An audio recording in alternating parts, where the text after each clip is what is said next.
Is the A6000 still good enough in 2022?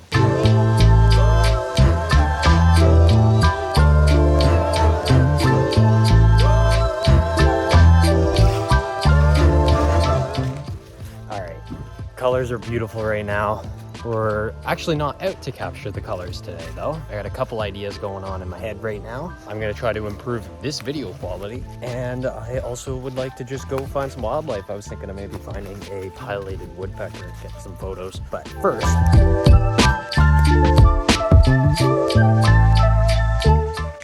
it's hailing. Let me catch one of these. I've been taking photos for a really long time now. Simple phone photography is what's got me started, and then from there I just wanted better and better equipment. Fast forward to 2022, and here I am now starting a new journey on YouTube and video work.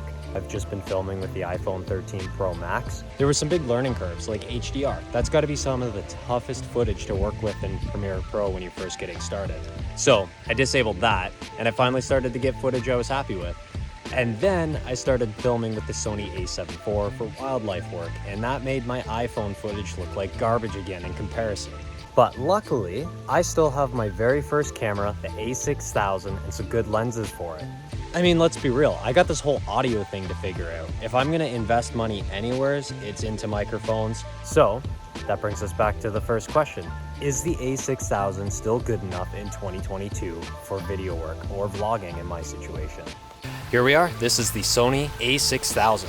This, what you're hearing right now, is the in-body mic. So we'll see if that's actually any good. All of this footage could be pointless, potentially.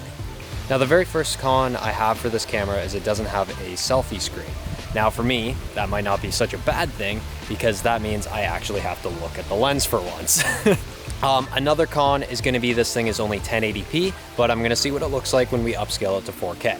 Next, small battery capacity. So hopefully this is going to get through a full vlog session. I did bring spares. The last con I'm going to have for this camera is there is no in-body stabilization, and I've got this paired up with the Sigma 16mm, which also doesn't have any stabilization. So I may have to stabilize these clips myself in Premiere Pro. Now, before you question why I'm not simply using the a7 IV for vlogging, it's because most of the time I have that camera set up with the 200 to 600mm, and I'm doing wildlife video or photo work on it. Plus, the only good lens I would have for vlogging on that camera would be the Sigma 24 to 70mm. And those two items paired up together, the Sony and the Sigma, that's gonna weigh a lot. Anyways, what we're gonna do now is go find some clips to film with the a6000. Let's get packed up here and hiking through the woods. Look at this mess. Gross. That'll be a good test of the auto focus. I have autofocus set to face track, but if I go out of frame, it should focus on what it's pointing at. So this garbage that people have left behind here. Walking along here, testing out that lack of in-body stabilization or lens stabilization. So going from the convenience of carrying around just my phone to take really quick video clips, I don't mind this transition so far. The a6000 is really light, and I think I could probably get a lighter lens than the 16mm as well, which would just make this a really convenient package for vlogging. So anyways, yeah, we're gonna go find some pileated woodpeckers now.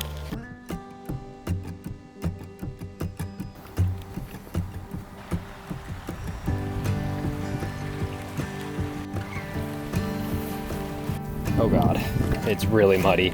Don't want to step in any of this. Sketchy tree mount so that I can do a walk-by clip. Well, unhappy with that, the battery died. So I got the backup battery on now. Whoa, those are nice colors. Yeah, I've only got 65% battery on this one, and it's a fake battery, so that's not gonna last long. This is normally where I find some pileated woodpeckers, so I'm gonna get the big lens out in a minute after I look around.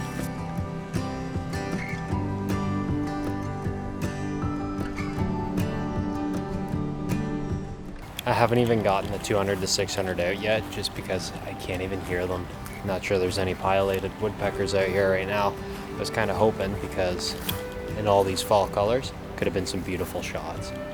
But I haven't given up yet.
didn't find any pileated woodpeckers today, but we basically just got to film the hunt part 2, I suppose, which was cool.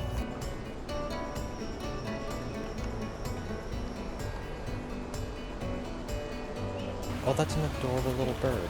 They're all landing right in front of me. I have to get the camera out. I know you can't see with the 16 mil, but he's right in front of me there.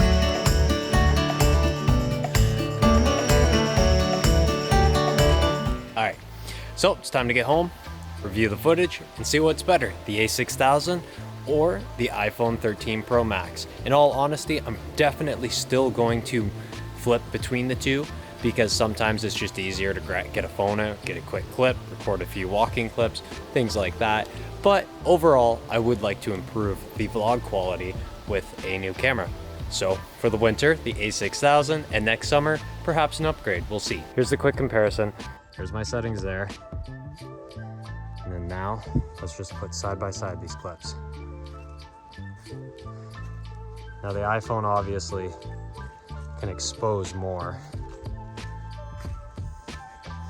in the shadows, more dynamic range. There's a lot of tech behind an iPhone.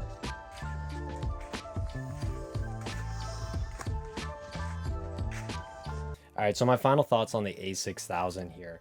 I definitely like the footage that comes out of it. However, I definitely need to switch to a lens that has stabilization. Stabilizing all that footage in Premiere Pro took up a lot of time and resources on the Mac Mini M1. Now what I will be doing is testing out the 16 to 50 millimeter kit lens that comes with the A6000. This actually has optical steady shot, so the lens itself does some stabilization. As for the in-body mic, well, it worked, I guess. I'm definitely going to be getting some microphones to improve audio in the future, but it did the trick and it was fine. But until next time, thanks for watching.